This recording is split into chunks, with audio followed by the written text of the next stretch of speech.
ABP news आपको रखे आगे। आप सभी वरिष्ठ महानुभावों को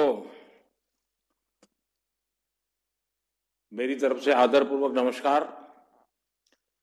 अच्छा होता कि कोरोना कालखंड न होता और हम लोग बैठ करके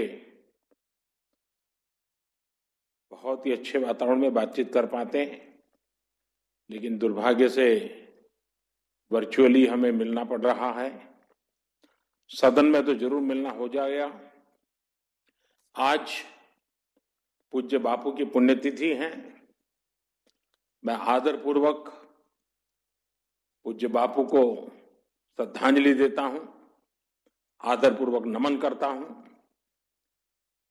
आप सब ने जो विषय रखे हैं, मेरी दृष्टि से सारे विषय बहुत महत्वपूर्ण है और उसकी विस्तार से चर्चा भी सदन में होनी चाहिए। मैं प्रहलाद जी और राजनाथ जी के साथ बैठ करके आप लोगों ने जो विषय रखे हैं उसकी बारीकियों को भी पूरी तरह समझने का प्रयास करूंगा। लेकिन जितना अभी मैं आपको सुन रहा था उसमें जो बातें उभर करके आई है, मैं इस बात से सहमत हूं कि छोटे दलों को, कम संख्या वाले दलों को जरूर समय मिलना चाहिए और उनको भी अपने क्षेत्र की बात कहने का पूरा अवसर मिलना चाहिए। और देश के महत्वपूर्ण नीतियों के संबंध में उनकी सोच, उनके दल की सोच, ये लोकतंत्र को बड़ी मजबूत बनाती है। लेकिन होता यह है कि जब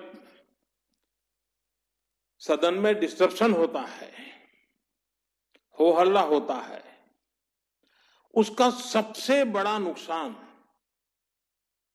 छोटे दल के प्रतिनिधियों को होता है, क्योंकि समय उन्हीं का कट जाता है। और इसलिए मेरा छोटे दल से आग्रह है कि आप भी सभी बड़े दलों को, इंक्लूडिंग बीजेपी, इंक्लूडिंग एनडीए के पार्टनर, सबको ये आग्रहपूर्वक कहते रहिए कि भाई सदन चलने दो, ताकि हमें बोलने का मौका मिले। सदन नहीं चलता है तो नुकसान छोटे दलों को होता है। बड़े दल को तो बाहर जाकर के बाइट दे करके भी अपनी बात चल जाती है, उनको जो पब्लिक में मैसेज देना है वो दे देते हैं। छोटे दल को तो कोई टीवी एंकर पूछता भी नहीं है। तो हर प्रकार से छोटे दल को बहुत नुकसान होता है, छोटे दल के प्रतिनिधियों को नुकसान होता है। और लोकतंत्र के लिए हम चाहते हैं कि स्थिति को बदला जाए और मैं आग्रह करूंगा कि हम सदन को चलाएं, साथ मिलकर के चलाएं, तर्कबद्ध रूप से सरकार की नीतियों की जितनी आलोचना होती है करनी चाहिए, क्योंकि उसी मंथन में से कुछ न कुछ निकलेगा। यहां पर करीब करीब सबकी बातों के अंदर 26 जनवरी में को जो हुआ है उसकी चर्चा की है। कानून अपना काम करेगा, लेकिन आज दुर्भाग्य से 30 जनवरी को अमेरिका में कुछ तत्वों ने महात्मा गांधी की प्रतिमा को तोड़ दिया। हम नफरत का माहौल बना करके देश को क्या देंगे, ये हम सबको सोचना होगा। जहां तक किसानों का विषय आपने स्पर्श किया है, मैं 22 तारीख की किसानों के साथ नरेंद्र सिंह जी तोमर और समिति की जो मीटिंग हुई, उसके बाद जो नरेंद्र सिंह जी तोमर ने कहा है उसको मैं दोहराना चाहता हूं और आज भी आपके माध्यम से वही मैसेज मैं कन्वे करना चाहता हूं। नरेंद्र सिंह जी ने सभी किसान आंदोलन से जुड़े लोगों की मीटिंग में कहा कि हम लोग आज समझौते पर नहीं आ पा रहे हैं, हमारी तरफ से ये प्रस्ताव आपको हम दे रहे हैं, आप जाकर के चिंतन मनन कीजिए और मैं एक फोन कॉल पर दूरी पर हूं, आप जब भी मन बना लें, मैं कुछ ही घंटों में आपके साथ मिलने का कार्यक्रम और स्थान तय कर लूंगा। भारत सरकार का वो प्रस्ताव आज भी वैसे का वैसा खड़ा है।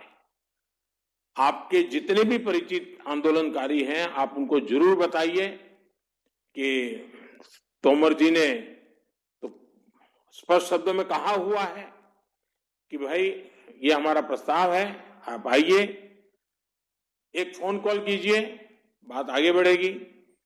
और मुझे विश्वास है कि आप सब भी चाहते हैं कि बातचीत से इसका समाधान निकलना चाहिए, और सरकार भी लगातार प्रयास कर रही है कि इसका समाधान बातचीत से होना चाहिए। अन्य जितने भी विषय आपने स्पर्श किए हैं, उन सभी विषयों की चर्चा भी सदन में विस्तार से करेंगे।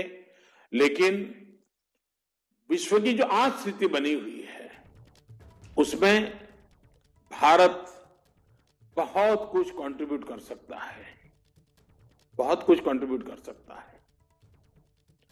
इस अवसर को हमने जाने नहीं देना चाहिए।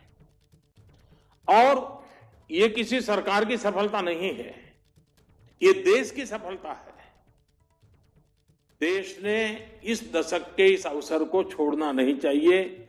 इस दशक में हम सब ने मिलकर के पूरे वैश्विक माहौल में, और उसमें जितना हम आगे बढ़ेंगे, भारत के गरीब से गरीब व्यक्ति को लाभ होगा।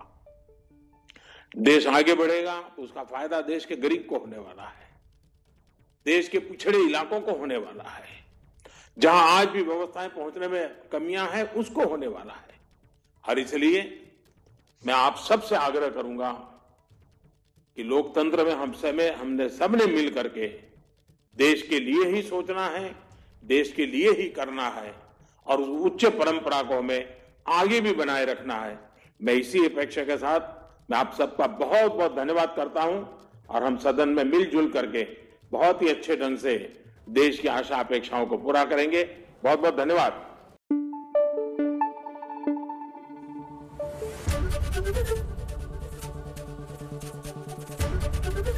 एबीपी न्यूज आपको रखे आगे।